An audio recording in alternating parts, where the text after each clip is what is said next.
पिछली बार भी इसने 18 टिकट बेची है और 18 टिकट की वजह से सरकार नहीं आई, और इस बार 25 बेचेगा तो समझ लो फिर सरकार नहीं आएगी। ये मैंने गणेश गोतियाल को बोल रखा है। कल तक मुझे कह रहा था चिल्ला के, ये लोग एक बार का ज्वाइन कराना चाहते हैं, मुझको चुगली कर रहा था ये।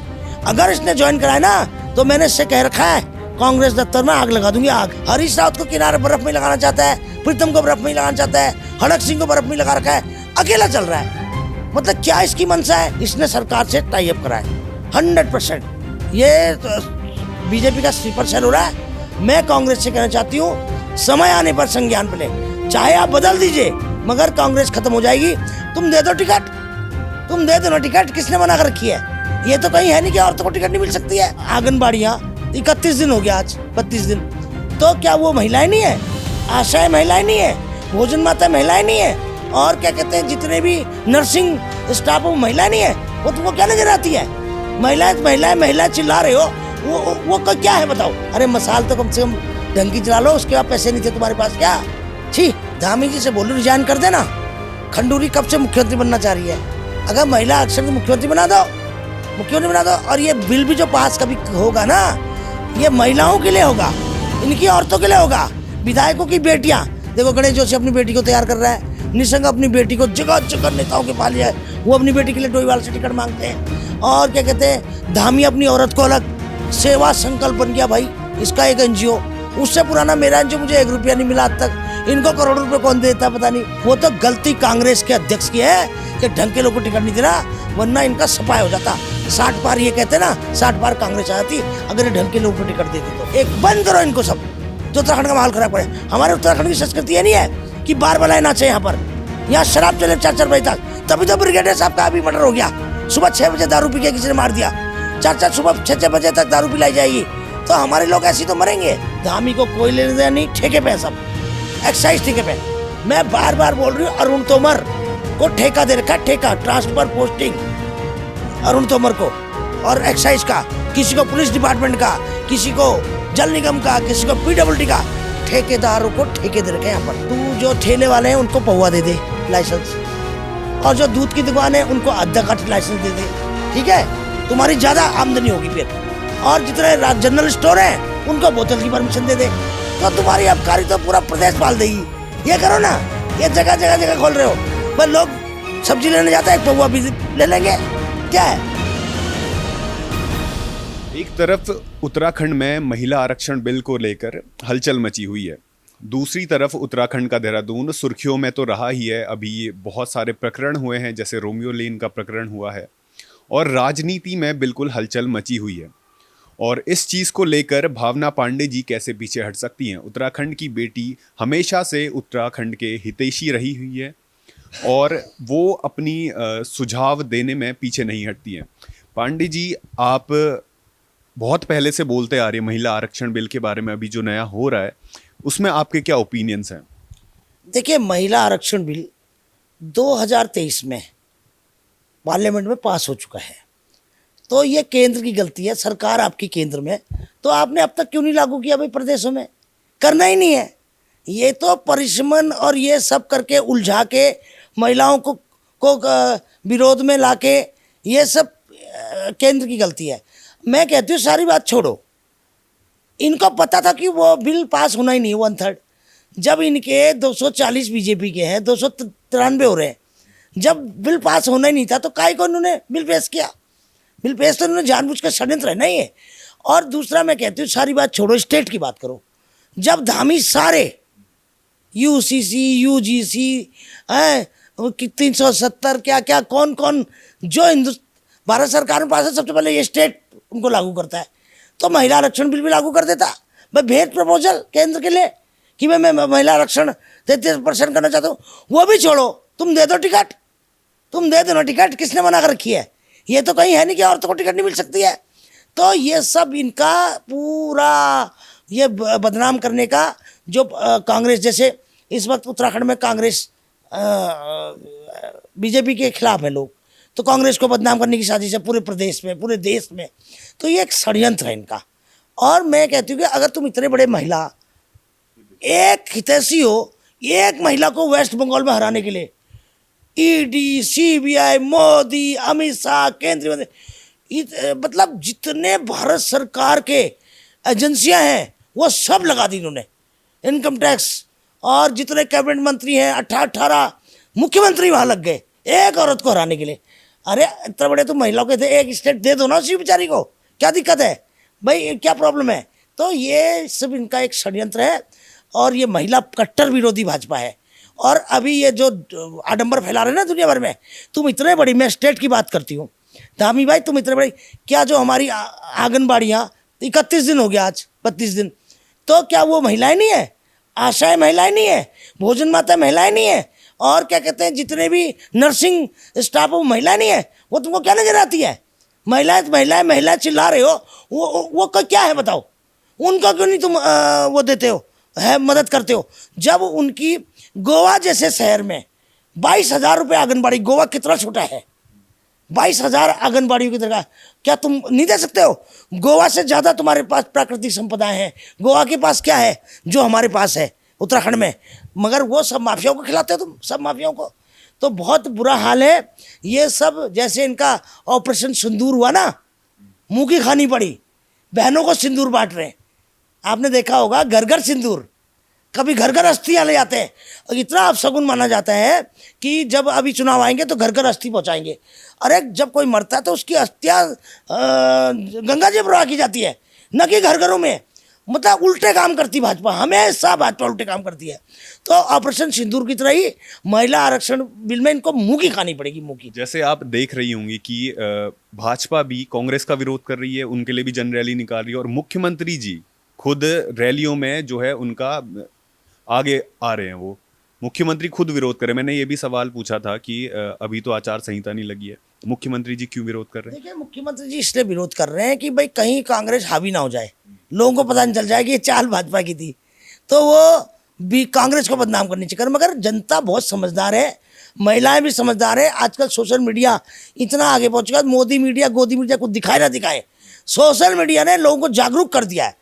और आज मैं धन्यवाद सोशल मीडिया को करूँगी, घर घर टीवी बंद हो गए, मैंने 2 साल से टीवी नहीं देखा है, सोशल मीडिया बंद, 4 टीवी पैक है। तो अगर पढ़े हैं, मतलब मैंने 2 साल से टीवी नहीं देखा, लोग टीवी देखते नहीं है। सोशल मीडिया इस समय गोदी मीडिया मोदी मीडिया से आगे पहुंच चुका है, तो जो लोगों को जागरूक कर दिया उसने। तो कहने का मतलब ये कि ये जो मसाल इन्होंने जलाई ना, ये मसाल नकली मसाल ला रहे, बताओ नकली मसाल जला रहे, मतलब कमाल है। तुम्हारे पास एक असली मसाल भी नहीं है फोटो खींचने के लिए, सोशल मीडिया में डालने के लिए कि भाई हम 10-10 पेज चल रहे हैं इनके सरकारी खर्चे पे, उसमें डालेंगे कि लोगों को कहेंगे कि कांग्रेस ने महिलाओं का विरोध किया। ये सब पता है सबको, सब जनता को। जितना मूर्ख बनाओगे उतना तुम मूर्ख बनोगे, जब तुमसे चिढ़ेगी जनता। और मसाल क्या ला रहे हैं, नकली। वो इसलिए अभी आपने देखा होगा ना, अखिलेश यादव की का एक बीजेपी की महिला अध्यक्ष ने विरोध करती तो वो जल गई, डर के मारे कि हमारा चेहरा ना खराब हो जाए, कहीं हम ना जल रहा है, कोई धक्का मुक्की ना हो जाए, इनके कपड़े ना जल जाए। तो ये सब दिखावा, क्या नौटंकी नाटक कर रहे हैं। अरे मसाल तो कम से कम ढंग की जला लो, उसके बाद पैसे नहीं थे तुम्हारे पास क्या, छी। आपने सही कहा कि अगर टिकट देना ही तो पहले ही दे दो, बिल की क्या जरूरत है। आप ये भी कह रही थी, वीडियो देख रहा था मैं, कि जो पावर में है, जो विधायक हैं, उनकी महिलाओं को टिकट नहीं मिलना चाहिए। देखिए धामी जी से बोलो रिजाइन कर देना, खंडूरी कब से मुख्यमंत्री बनना चाह रही है, अगर महिला आरक्षण तो मुख्यमंत्री बना दो, मुख्यमंत्री बना दो। और ये बिल भी जो पास कभी होगा ना, ये महिलाओं के लिए होगा, इनकी औरतों के लिए होगा। विधायकों की बेटियां, देखो गणेश जोशी अपनी बेटी को तैयार कर रहा है, निशंक अपनी बेटी को, जगह जगह नेताओं के पा लिया है, वो अपनी बेटी के लिए डोईवाल से टिकट मांगते हैं। और क्या कहते हैं, धामी अपनी औरत को अलग, सेवा संकल्प बन गया भाई इसका एक NGO, उससे पुराना मेरा NGO, मुझे 1 रुपया नहीं मिला आज तक। इनको करोड़ों रुपए कौन देता पता नहीं, इतने करोड़ का एक प्रोग्राम यहाँ किया, कई करोड़ का वहाँ करा। तो भैया मुख्यमंत्री है, सब उन्हीं को दान भी देते हैं, उन्हीं को NGO भी देते।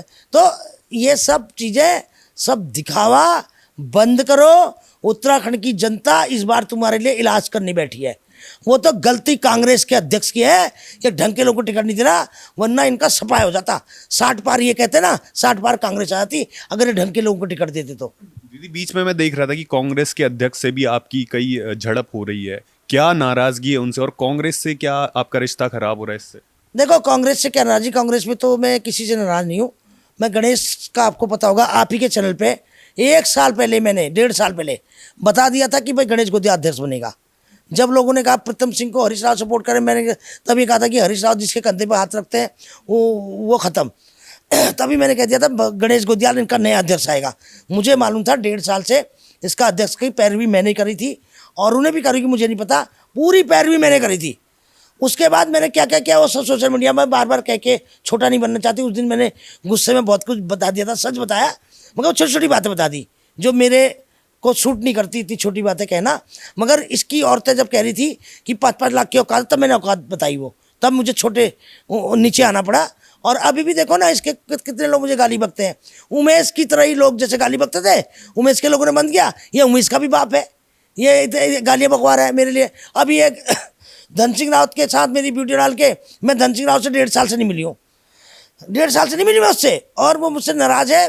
और बाद में इनका पहले होली दिवाली बात कर लेता, मैं मिलती थी, अब उसने नहीं, मेरे को कहता है धन सिंह रावत ने इसको मेरे आगे किया तो गलत है। और मैं नाराज़ उससे इसलिए हूँ कि गलत लोगों को ज्वाइन करा रहा है, गलत लोगों को टिकटें बांट रहा है। और ये आपका जो ये इंटरव्यू है ये हाईकमान तक जाए। मैं चाहती हूँ इस बार शैलजा आ रही है तो मुझसे मिले, और मैं मिलना चाहती हूँ और सारी इसकी हकीकत बताना चाहती हूँ। इसके 2 आदमी, एक वो राजेंद्र भंडारी और चमोली, ये 2 आदमी इसका वो चैनल चला रहे हैं। तो आपको क्या लगता है, क्या कांग्रेस की बागडोर सही इंसान के हाथों में है? जैसे आप बोल रही कि प्रीतम सिंह को मिलना चाहिए था, क्या प्रीतम सिंह जी को मिलना चाहिए था? पहले अध्यक्ष तो प्रीतम सिंह ही बन रहे थे, बस थोड़ा सा हम लोगों से भी गलती हुई कि हमने इसका नाम प्रपोज करा कि युवा है, अच्छा काम करेगा, मगर ये तो अलग ही चल रहा है, प्रीतम सिंह से अलग चल रहा है, हरीश रावत से अलग चल रहा है, मतलब आजकल रंजीत रावत का साथ लिया हुआ है। और मैंने तो सुनने में आ रहा है कि उमेश कुमार को ज्वाइन कराना चाहते हैं, और कल तक मुझे कह रहा था चिल्ला के ये लोग उमेश कुमार को ज्वाइन कराना चाहते हैं, मुझको चुगली कर रहा था ये। अगर इसने ज्वाइन कराया ना तो मैंने इससे कह रखा है कांग्रेस दफ्तर में आग लगा दूंगी, आग, जेल चली जाऊंगी। उमेश कुमार खानपुर वाले, यस, वो इतना गंदा आदमी है, और जो क्या कहते हैं उसको तुम ज्वाइन कराओगे, ये मैंने गणेश गोदियाल को बोल रखा है। और ये कौन वहाँ पर एक अजय माखन है, देवेंद्र यादव है, ये देवेंद्र यादव के पहुँच जाता है वहाँ, बहुत ज़्यादा प्रभारी है शैलजा, काम करता है देवेंद्र यादव यहाँ पर, क्या मतलब है? तो सह प्रभारी को तो कुछ समझता ही। हरीश रावत को किनारे बर्फ में लगाना चाहता है, प्रीतम को बर्फ में लगाना चाहता है, हड़क सिंह को बर्फ में लगा रखा है, अकेला चल रहा है। मतलब क्या इसकी मंशा है? उधर धन सिंह का मंत्रालय हटा लिया, सरकार से मिल गया, कोई मुझे कहता है कि इसके रिश्तेदार को करोड़ों रुपए का टेंडर मिला है, करोड़ों रुपए का।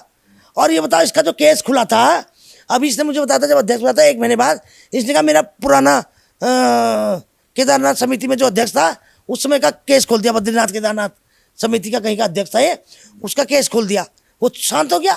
अब कहाँ की इसकी डी, अब कहाँ गया इसका केस? इसने सरकार से टाई अप करा है 100%। ये बीजेपी का स्लीपर सेल हो रहा है। मैं कांग्रेस से कहना चाहती हूँ समय आने पर संज्ञान पे ले, चाहे आप बदल दीजिए मगर कांग्रेस खत्म हो जाएगी। पिछली बार भी इसने 18 टिकट बेची हैं और 18 टिकट की वजह से सरकार नहीं आई, और इस बार 25 बेचेगा तो समझ लो फिर सरकार नहीं आएगी। और मैं अभी भी कह रही हूँ जिन जिन में मुझे संभावना है, और मैं नाम बता दूंगी जब इनके प्रभारी आएंगे। मैं प्रियंका जी से मिलना चाहती हूँ, मैं राहुल गांधी से मिलना चाहती हूँ, इसकी सारी हकीकत बताने। ये नेता नहीं बताते कभी, ये डरते हैं ना भाई, न प्रीतम सिंह जाके कहेगा, न हरीश सिंह कहेगा, न हरीश रावत कहेंगे, क्योंकि ये डरते हैं सब ऊपर। हम एक साधारण आम नागरिक हूँ, मैं कहूँगी इसकी शिकायत, ये क्या क्या कर रहा है। ऐसे कैसे 27 में कांग्रेस जीतेगी अगर पहले उनको पता था कि ये हारे हुए घोड़े पे पैसा नहीं लगाना चाहिए? इस बार भी उनने ऐसा ही किया, ऐसे कैसे? ऐसा है ना, कांग्रेस जीत सकती थी क्योंकि इस बार बीजेपी के खिलाफ माहौल है, महंगाई को लेकर। आज ही देखो ना सिलेंडर कमर्शियल 950 हो गया है, बता रहे लोग 950 कमर्शियल। मैंने खुद 2500 का खरीदा है ब्लैक में, मिल ही नहीं रहा सिलेंडर, अभी 2 खाली और है, तो सिलेंडर नहीं मिल रहे। तो 2500 का जब मैं कहती हूँ गरीब आदमी कहाँ से कर लेगा, तो सिलेंडर ब्लैक हो रही है और महंगाई इतनी है। आज पेट्रोल के दाम बढ़े जा रहे हैं, अभी आप देखना क्या हाल होने वाला है महंगाई का। ये वेस्ट बंगाल जैसे चुनाव हारते या जीतते हैं, फिर देखो महंगाई इतनी बढ़ेगी। कितनी महंगाई हो चुकी है पिछले 7-8 सालों से। तो आम जनता त्रस्त है, इनके झूठे वादे, मोदी का नाम, अब सब नाम खत्म, राम का नाम राम खत्म हो गया, इनका बन गया राम का मंदिर, वो मुद्दा खत्म। मोदी का डाउनफॉल शुरू हो गया, वो मुद्दा खत्म। ईवीएम भी शायद मुझे लग रहा है ईवीएम भी हल्ला होगा ईवीएम में से। अब महिलाओं का नया छोड़ दिया उन्होंने, महिलाओं का, कि महिलाएं इनको वोट देंगी। तो इसलिए महिलाएं कोई तुम्हें वोट देने वाली नहीं है, किसी महिला को तुमने सम्मान नहीं दिया है। आप बताइए कि कौन कौन, अगर तुम कर भी लोगे तो अपनी घर वालों को ही टिकट दोगे। मुद्दे से याद आया दीदी, जो ये रोमियो लेन, ये जितने भी बार हैं, जितने भी ये पब हैं, इस पे आप पहले भी बोलती आ रही हैं, आपने बताया कि ये दिक्कत दे रहे हैं, और अभी नया प्रकरण सामने आया है जो चर्चाओं में आया है, इन्हीं रोमियो लेन जैसे हो गया उस पब को लेकर। देखिए ये मेरा घर है, रोमियो लेन यहाँ से 500 मीटर पे है, 500 मीटर पे, ये पश्चिम मॉल के पास में रोमियो लेन है, सर्कल है, पिरामिड है, द मिलानो। यहाँ 12 बजे के बाद लोग आते हैं, रात भर यहाँ आवाज़ें, गाड़ियाँ, इधर भी गाड़ियाँ, पार्किंग सार्किंग, सब हल्ला गुल्ला हा उल्ला। यहाँ पर क्या होता है, महिलाओं को, मुझे कहना नहीं चाहिए, जो मैंने सुना है कि महिलाओं को कहते हैं कि भाई खाना फ्री, सब कुछ फ्री, ड्रिंक्स फ्री और फ्री एंट्री फ्री, और लड़कों से लेते हैं 2000 और 5000 एंट्री के लेते हैं। और वो आके फिर रात को 12 बजे से स्टार्ट होता है, तमाम हरियाणा, तमाम सहारनपुर, तमाम बिजनौर, मुजफ्फरनगर, सब अयास इस देहरादून में, सब अयास, सारे कुकर्म होते हैं वहाँ। तो उसकी पहरादारी कौन करता है? अभी आईजी साहब कर रहे थे, इससे पहले हमारे एसएसपी साहब करते थे, उससे पहले डीजीपी अभिनव कुमार थे इसके सबके इंचार्ज। तो बिना पुलिस के कैसे चल रही भाई, कैसे चल रही है? मैंने 2 महीने से आवाज़ उठा रही हूँ, एक स्पा सेंटरों पे एक बंद करो इनको सब, जो उत्तराखंड का माहौल खराब करे। हमारे उत्तराखंड की संस्कृति ये नहीं है कि बार बलाए नाचे, यहाँ शराब चले 4-4 बजे तक। तभी तो ब्रिगेडियर साहब का अभी मर्डर हो गया, सुबह 6 बजे दारू पी के किसी ने मार दिया, 4-4 सुबह 6-6 बजे तक दारू पिलाई जाएगी, तो हमारे लोग ऐसे तो मरेंगे। तो बहुत बुरा हाल है, बहुत ही दुर्भाग्य की बात है। और अभी मैंने सुना कि एक इनकाउंटर हुआ, और बहुत बहुत धन्यवाद करूँगी मैं कप्तान को, मगर इतनी लेट क्यों? 2014 का वो क्रम, 10-12 साल बाद इनकाउंटर कर रही हो। कहीं ऐसा तो नहीं कि रोमियो लेन से ध्यान हटाने के लिए आपने ये सब किया हो? ये भी हो सकता है कि भाई बहुत बड़ा हाईलाइट हो रहा था तो इसको एक बना दिया। तो पुलिस, अभी भी कहती हूँ कप्तान, अभी भी कह रही हूँ मैं, एक दिन मैंने बोला पुलिस कहीं मिलती नहीं है, शराब की रक्षा करती है, दूसरे दिन छावनी बन गई पुलिस की, फिर तीसरे दिन बाद फिर वैसी, ये उगाई पे चल देते हैं सब। तो बहुत बुरा हाल है, धामी को कोई लेने देना नहीं, ठेके पे सब, एक्साइज ठेके पे। मैं बार बार बोल रही हूँ, अरुण तोमर को ठेका दे रखा, ठेका, ट्रांसफर पोस्टिंग अरुण तोमर को, और एक्साइज का, किसी को पुलिस डिपार्टमेंट का, किसी को जल निगम का, किसी को PWD का, ठेकेदारों को ठेके दे रखे हैं यहाँ पर। ठेके से याद आया कि ये कनाल रोड पे भी एक राष्ट्रपति भवन के सामने ठेका खोल दिया। अरे राष्ट्रपति वो कनाल रोड, यहाँ पर भी तो राष्ट्रपति उनके गेट पे है। ये तो बनारस में आप चले जाओ, काशी विश्वनाथ, उसके गेट पे ही शराब की दुकान है, तो इनको कौन मना करने वाला? काल भैरव मंदिर जो है, मैं देख रही थी, इतना बड़ा तुम हिंदूवादी वो, बिल्कुल काल भैरव मंदिर के बाहर ही है। तो ये लोग तो हर जगह शराब की दुकान। मैंने कहा था धामी को, सारा काम छोड़, तू जो ठेले वाले हैं उनको पौवा दे दे लाइसेंस, और जो दूध की दुकान है उनको आधा कट लाइसेंस दे दे, ठीक है? तुम्हारी ज़्यादा आमदनी होगी फिर। और जितने जनरल स्टोर हैं उनको बोतल की परमिशन दे दे, तो तुम्हारी आबकारी तो पूरा प्रदेश पाल देगी। ये करो ना, ये जगह जगह जगह खोल रहे हो, पर लोग सब्जी लेने जाता है, एक पौवा भी ले लेंगे, क्या है? तो तुम्हारे बच करो ना, ये कर दो, दूध की दुकान में आधा, सब्जी की दुकान में पौवा, और राशन की दुकान में बोतल, तुम्हारी आमदनी बढ़ेगी ना एक्साइज से। अरे क्या ड्रामा मचा रखा तुम लोगों ने। बहुत बहुत धन्यवाद। जैसे आपने देखा और आपने ओपिनियन सुने कि प्रदेश में कुछ गलत हो रहा है, ठेके खोले जा रहे हैं, और पुलिस का, प्रशासन का जो रवैया है वो गलत है। और जैसे महिला आरक्षण पे भी आपने भावना पांडे जी के ओपिनियन सुने, और भावना पांडे जी पहले से ही हितैषी रही हुई हैं, और जो ये प्रदेश में गलत हो रहा है और जो पहले से भी हो रहा है उसके खिलाफ हमेशा से आवाज़ उठाते जा रही हैं। और भी इंटरव्यू हम आगे लेंगे इनके, और इनसे मिलने के लिए, इनको देखने के लिए बने रहिए न्यूज़ वाला नेटवर्क के साथ। धन्यवाद।